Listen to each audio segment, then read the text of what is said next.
welcome back. This is a week 5 review for the weekly training videos. Let's start off again with blindside blocks. This is going to be a good pickup by the field judge on a scrimmage kick. It's coming to the screen here in a minute. Right there. Good job by the field judge of seeing that, being in position. Probably would like a little further back than he is. Ideally, he probably wouldn't be back here, but he's stationary. He's still got a wide view, so he can see the contact that occurs here. See, the defender's not going to see it coming. There's no initiation with open hands. It's a shoulder dip, pretty much. It's forceful contact. So good job seeing that, recognizing it, and being in position to call it.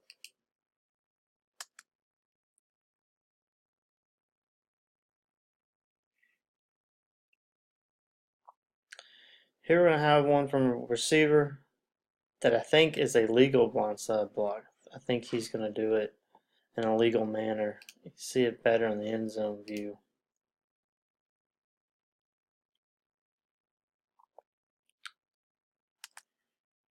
Right there below the S. See, he's got his hands out already, and that's really where the front of the force is going to be initiated. So I like that as being open hands. We can call that a legal blindside block. Gets those hands out there. That's really where the contact initiation comes from. So good job on the player. Good job on the coaches there teaching that. Another punt play. A lot of blindside blocks happen on punts, as we've seen. That one's going to happen right there. And it's hard to see there what kind of contact we're looking at. Let's go again to the end zone view. We can really see the hands here.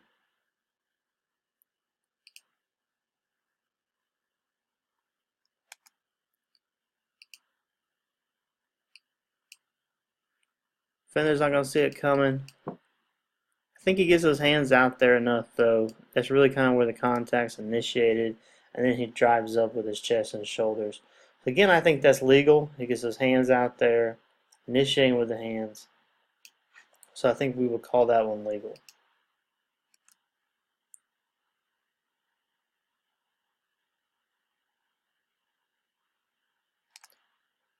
That one's not going to be legal. There's no open hands there. That's just straight up shoulder dip. It is forceful contact, and that was a miss. Wings probably picked that. I mean, the umpire probably picked that up. Possibly a wing, but I think your umpire is in the best position there to get that call.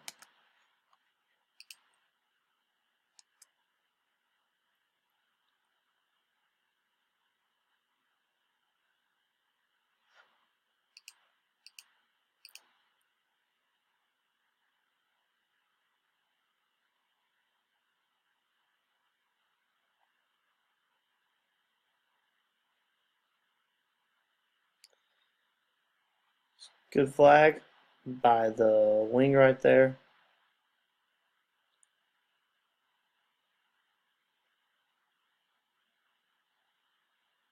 You can see him coming. This is what we call the brick in the hand. He tees him up about 10 yards away.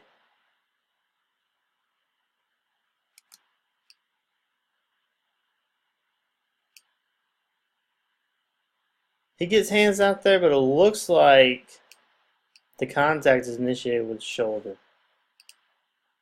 rather than the hands. And it is a little forceful. So we can be happy with calling that an illegal blindside block. They get those hands out there, that's where we really want the contact initiated with, not the shoulders. Alright, moving on from blindside block. We're still missing low blocks around the state. We're going to have a couple here. Same game. Plays are really about 6 plays apart. We're going to watch this wing back right here. Going to cut the linebacker. That's a deep key. And it is a miss as planned. He went straight for it. He never intended to go anywhere else. So, 6 plays later. We're going to watch the same position. Still a lean back. Come around, cut the linebacker again. So what we're seeing here, and this happens with deep guys, you got no wide out, you got a run play. Looks like this team's running a wing tee or something. Not very exciting offense if you're a deep guy. And it doesn't mean we can take plays off. We still have keys and responsibility. You're the deep guy. Your key is this wing back. Just because you read run doesn't mean you take the play off because you miss that. So, you're deep, stay alert. Just because you don't have a wide out, don't take the play off. Because it's a run, don't take the play off. Still have keys and responsibilities. I know offenses like that, not very exciting for wing guys, but we still have responsibilities. And we still have to keep these players safe. Here we're going to have a cut back on a lead blocker. Or block below the waist on a lead blocker. Watch him as he's coming. And he's going to just take him out. So this would probably got to be your referee to make that call. Wings will be looking through a lot of stuff. Maybe this wing can see it in the backfield. Referee can help that. Umpire, you can't really rely on them to make that. Not that particular play. This is probably the wing, or the referee. Again, that's just stuff we gotta be looking for. So we had in the state finals last year, we had a particular team doing some dicey stuff with their punts. This team is going to try something similar. It looks like the ready for play has been blown, and they're going to switch out. Now, no defense jumps off sides or anything like that, but let's look at this. Let's look at it pre-snap. The center doesn't have his hands on the ball, but center with hands on the ball, those restrictions only apply to the center. You got the ready for play, and as you see, we have a lineman with his hand on the ground. Alright, he's the only one with his hand on the ground, but that's all it takes. Because now as soon as they come out like this, his hand comes off the ground, now we have a false start. So, let's look at this and let's pretend he doesn't have his hand on the ground. Alright, let's just pretend that this tackle here is in a 2-point stance with the rest of his teammates. At that point, this is legal, unless the receiving team jumps off sides. In that case, flag it, flag the white team. But this particular play, left tackle, hand on the ground, as soon as that comes up, all of a sudden you have a false start. They have his hand on the ground, they do this as legal, unless R jumps off sides.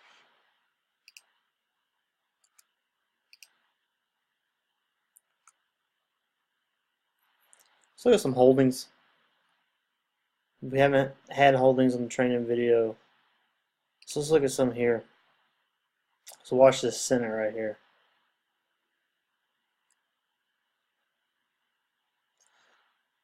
Like he's going to bear hug him and just take him down to the ground. We correctly call that. There's no attempt at blocking there. He just grabs him up, brings him to the ground. Good call by the umpire. It's hard to say. Let's go to the end zone view.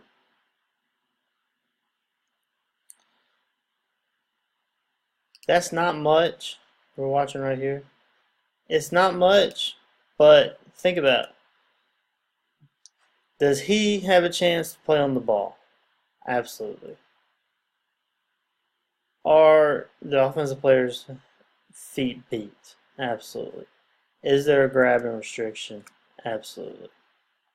I mean, realistically, could he make it there in time? He could. We don't know. But it's close enough. Benefit of the doubt. Probably should have called the holding on this. Player knows it too. So just stuff to think about when you're thinking about holding. Go back and look at that particular play. Does he have an opportunity to make a play on the ball? He's not far. Maybe 6 yards, 5 yards. Realistically, can he close that gap in time? Probably not, but we have to give him the benefit of the doubt. Is there a grabbing restriction? Absolutely.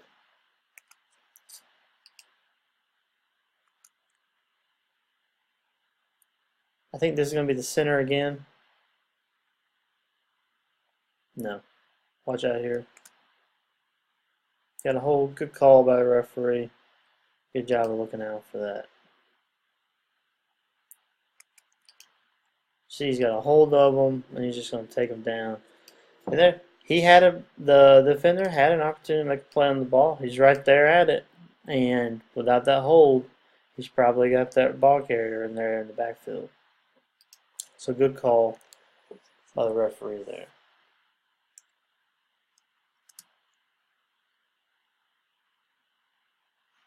Here the offense, when they get into formation, we have an inside receiver covered up. we want receivers to be either clearly on, clearly off. And as you can see, one guy's signaling that he has a covered receiver. So, varsity level, want them to talk to you. We're not going to ask them. When they come out, they have to talk to you and tell you on or off. So if they can't line up properly, that's on them. Now if they ask you and you're talking to them, yeah, get them legal. Want them clearly on or clearly off. The inside receiver is not clearly off. His head is breaking the plane of the center's butt. Wing guy right there is signaling. So remember, clearly on or clearly off. Here is a interesting play from Division 3 with a block, and then he's going to kick it right off the ground again. If they have the same reaction, we probably would. What just happened? So let's watch it. This is obviously illegal in high school. This is an illegal kick. So now let's think about the enforcement. This enforcement is under the all but one principle. So loose ball by the offense behind the line of scrimmage. So this would be the all but one. If this is a field goal. So think about that. You cannot the ball is kicked. You cannot come back here and kick it again. Illegal kick enforced under all but one. Realistically, B is probably going to decline, so they can take the touchback. If this is a PAT, you just decline it and you're kicking off. All right. This is an illegal kick though, enforced under all but one. If it were a normal scrimmage kick.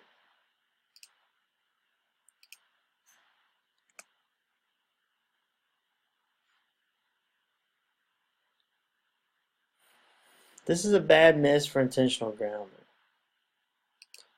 So we want to look at where the ball lands, and there's clearly no one around. They're not even in the screenshot. You have a receiver right here going down, but even if he turned back at this point to come back toward the ball, he's nowhere near. So this should have been intentional grounding. Again, this is the wing over here, possibly even the D. Someone's got to get on the radio and say, hey, there's no one around. because this is clearly missed. So remember, we want to give him the benefit of the doubt, but there's no benefit of the doubt here. There's no one anywhere near. This was a missed intentional grounding.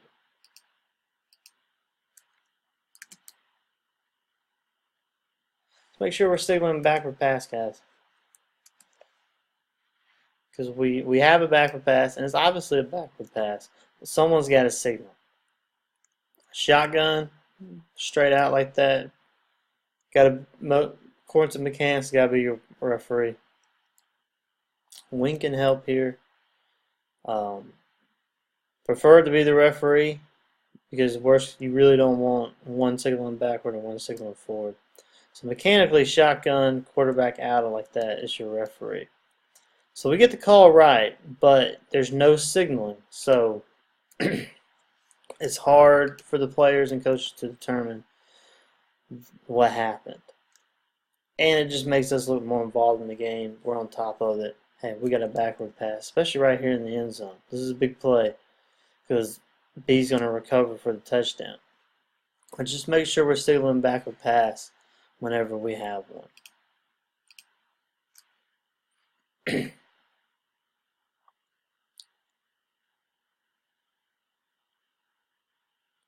Let's look at some blocking the backs.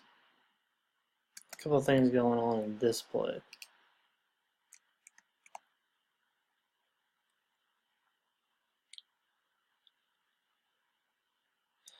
We got a holding right there that we call. The only thing about this holding is you're way behind the play. Again, let's go back to, did he have a reasonable chance to make the tackle or make the play? And then we're going to call blocking the back.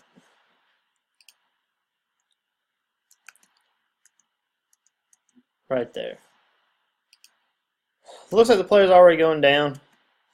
I don't know, and there's minimal contact, so probably will let this one go. He's kind of already running himself out of the play.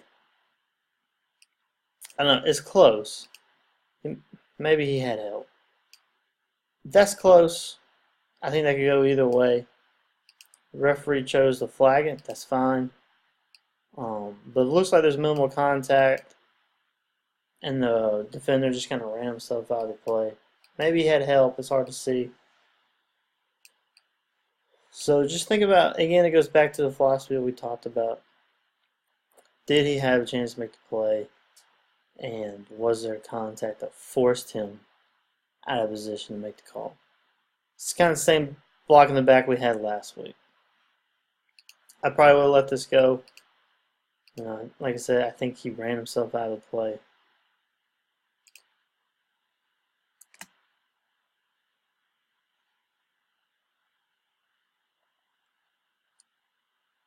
So look right there. And that's just a good hard shove in the back. Does he have a chance to make the play? Play's still developing. He's keyed in on the runner right there. He's going to get shoved in the back. Oh, that's actually by the offense. No, that's actually by the defense. So, interesting, your question is he still involved in the play? Yeah, he can make a block out here. And the defender's just going to shove him in the back. So, just stuff to look for.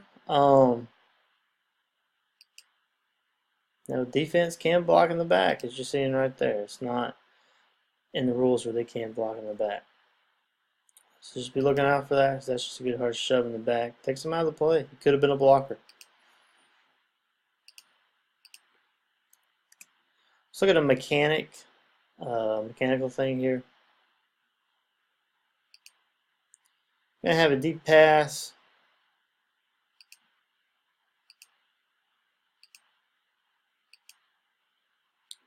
Deep passes right here, until you get to the 2, spots are the wings. Deep guy coming in here for the spot. Kill it, that's fine. He doesn't get the dead ball signal, so that's fine. So what you want to do in this situation, good job of stopping the clock. But just keep on backpedaling down. and just communicate with your wing here where the spot is. So just keep on backpedaling on down, or you can walk backwards. You're not in a hurry, obviously, at this point. And just give good communication to the wing guy where the spot was. Most wing guys are going to know anyway, but it doesn't hurt to give him communication anyway, because that's his spot. Good job stopping the clock.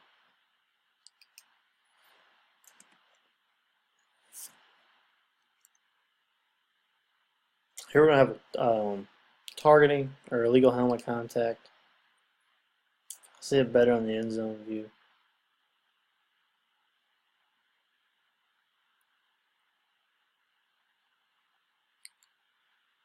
See a little bit over there. Let's watch the end zone view and really get a good picture of it.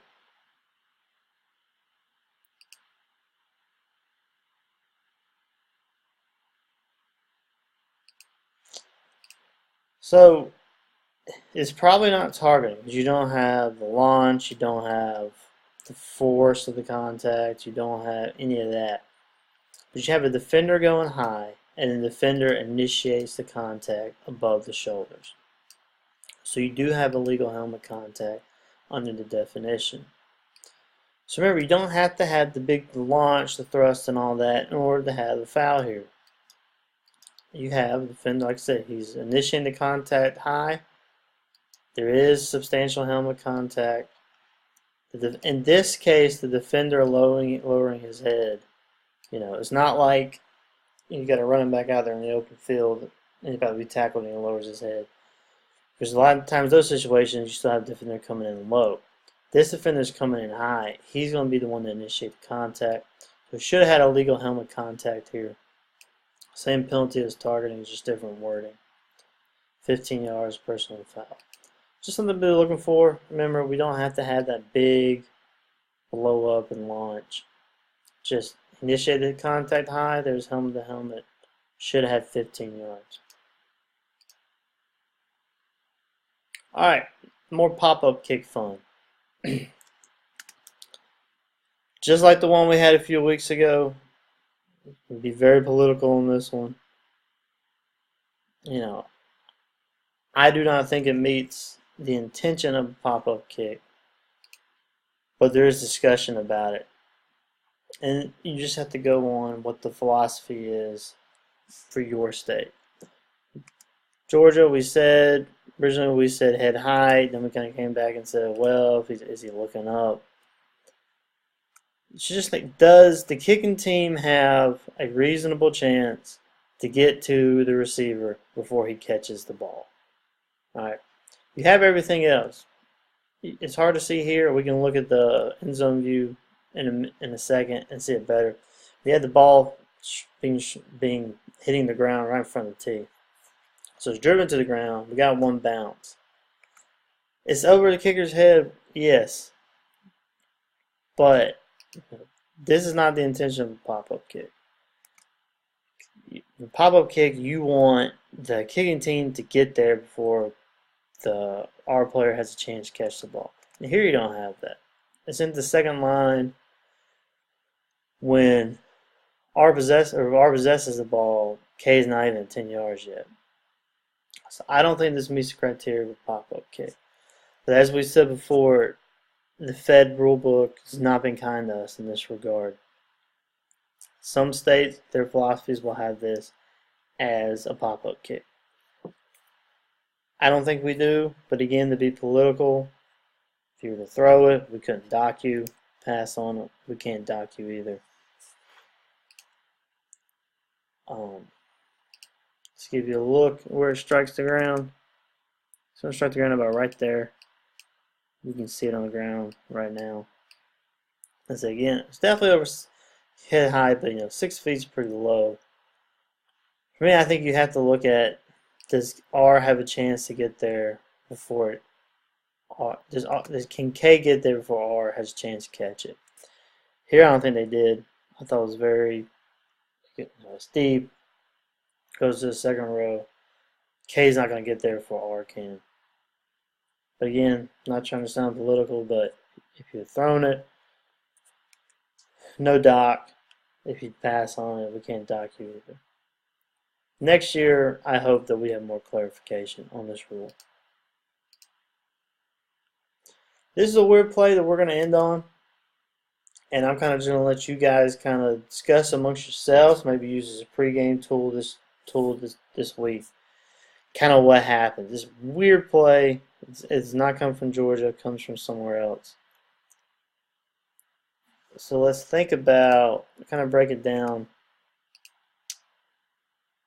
We had the ball, as you can see, the ball's going to strike the K player behind the line of scrimmage. He's going to pick it up. We have a blindside block, illegal blindside block. So let's break it down some more. This is our line of scrimmage. Alright, so the expanded neutral zone is going to be, sorry, that's not a good line. Remember, expanded neutral zone is 2 yards. So there's your expanded neutral zone.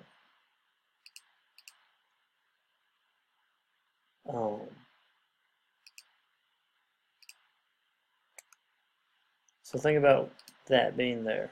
All right.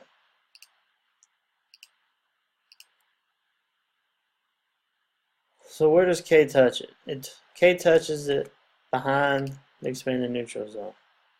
K touches it about right there. Remember we said our expanded neutral zone from the fifth about right in here. So we do not have first touching because it's behind the neutral zone. K is going to possess it beyond, more in, probably get the benefit of the doubt and say beyond the expanded neutral zone. And then you have a blindside block right here before K actually possesses it. So I want you guys to think about what this play entails. There's a lot going on here. Can K advance it? The illegal blindside block. Is that a PSK foul? Kind of process this play, use as your pregame, and think about what's going on. All right, so weird play. A lot of discussion be generated by it. Just kind of use that in your pregame. Talk about this. Think about it this week, and we'll talk. We can talk more about it next week. I just want to leave you guys with something. All right. That's all for this week. A little bit longer than last week. We don't have the hurricanes and everything going on this week that we did. So good luck tomorrow night. Stay safe and call a great game.